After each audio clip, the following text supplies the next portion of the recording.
thank you very much for giving me the floor again. And thank you also for the presentations we just heard. It's very, very interesting, and I think I'll pick up on not just one, but a few of the points that were mentioned. And thank you also, Mr. Perez-Tonero, for already introducing a bit of the Council of Europe work. And like I said previously, I will only briefly mention that the Council of Europe, obviously in the past couple of years, has in its standard setting work on the one hand repeatedly called upon its 47 member states to implement national media education strategies, and underlined obviously the importance of media education for a number of reasons. Some of the recommendations that I'm referring to speak about protecting children against harmful content. So obviously, and it's media education is an important tool there. But then obviously also about participation in public life, etc. There's also some practical work that my colleagues from the Education Department in the Council of Europe have done on seminars, workshops on media literacy. They will soon publish a toolkit for media literacy, which will be available online. I can give you the details of that as well. But I would like to focus, though, also on some of the points that were mentioned earlier. When we talk about, I think, and this also refers to the future work of the Council of Europe, the issues that we will look into, because the question is always, why is media literacy important?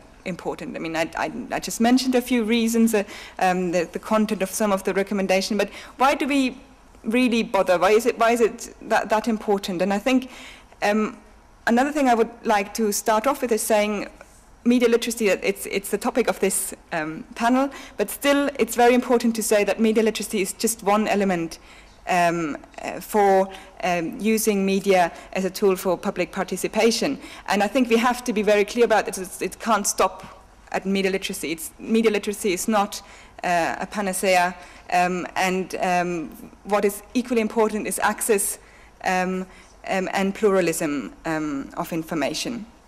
So this on the one hand, and also I think when we talk about the challenges to media literacy, media education, we have to think more clearly about what was mentioned just now in the speech, what kind of media environment we'll have in the future and what kind of media environment we want to have in order to have a space where people can really realize their right to democratic citizenship, and what kind of environment can we create through the media to really bring a democracy to the people, to bring it to their doorstep or even inside their homes, so they have these tools to actively participate in public life. So this is, Mr. Perez-Tonero also mentioned the work that we have done on e-democracy. I think this is one starting point. It's a recommendation that was adopted by the Committee of Ministers of the Council of Europe this year, which again calls upon member states to use these new tools to enhance democracy. I will not list all of these. It's a very long recommendation. I would recommend you to read it. It gives a number of principles of good governance and or e-governance or e-democracy again, and it comes with a set of tools as well, or that practical advice to member states how they can implement such a e-democracy strategy. But again, this is, I think we have to, if we say that we can use these tools for e-democracy, we should also look closer into how we want the media to be like in order to function as such a tool. And we have, there's another interesting or important recommendation that was passed 2 years ago. It's a recommendation on a public service value of the internet. And this I think, is a first step in our work, in the work of the Council of Europe, because this recommendation it says that the internet is an important tool for strengthening participation and the involvement of citizens in public life and the decision-making process. But it also says that member states really have to work together with media to have a more dynamic and inclusive and direct forms of democracy, and really use these tools to have genuine public debate, and really allow citizens to have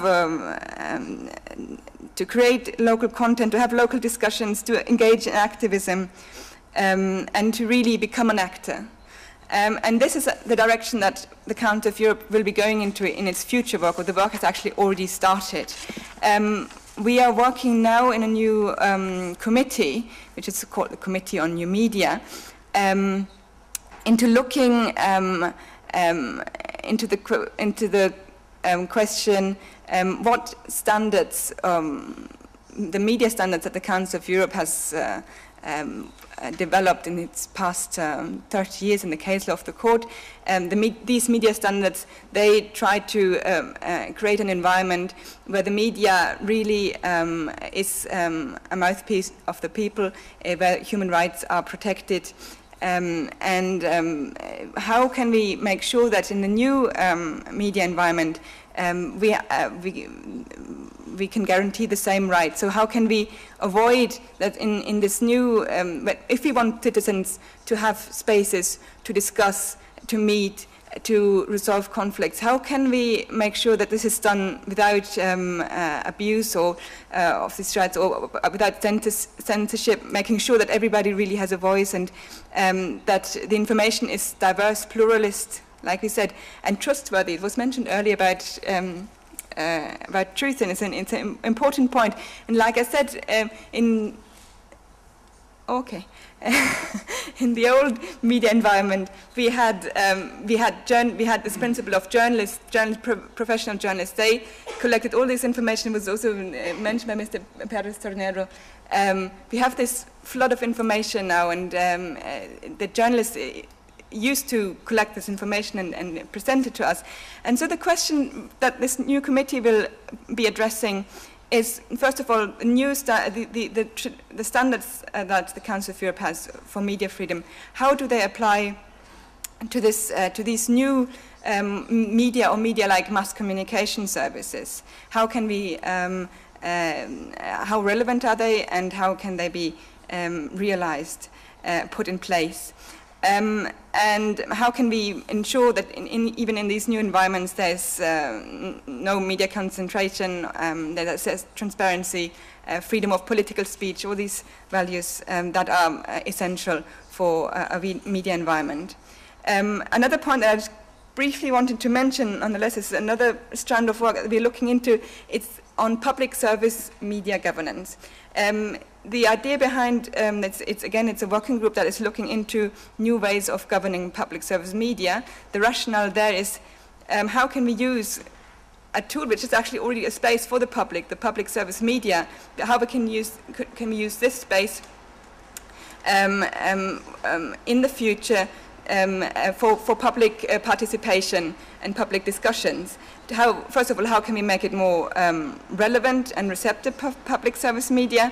And how does the governance of these institutions have to change to be more receptive?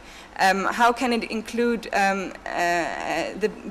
viewers, the citizens, and how maybe even go as far as involving them in the development of strategies and content, and in order to ensure that this public service media gives them voice and is really representative and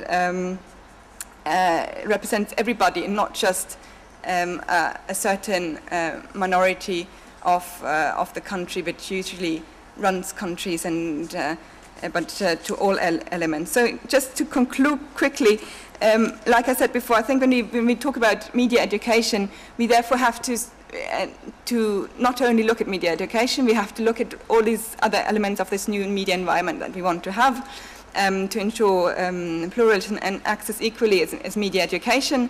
And when we look at media education, we have to be aware of this new active role that we want the user really to take, that the user that generates content has to be aware of their rights, where they can apply, where they have spaces for this content, what kind of standards apply in these spaces, and that they have the support also to go through this massive information and have an environment where they can meet and really be represented and have their voice heard. Okay, thank you very much.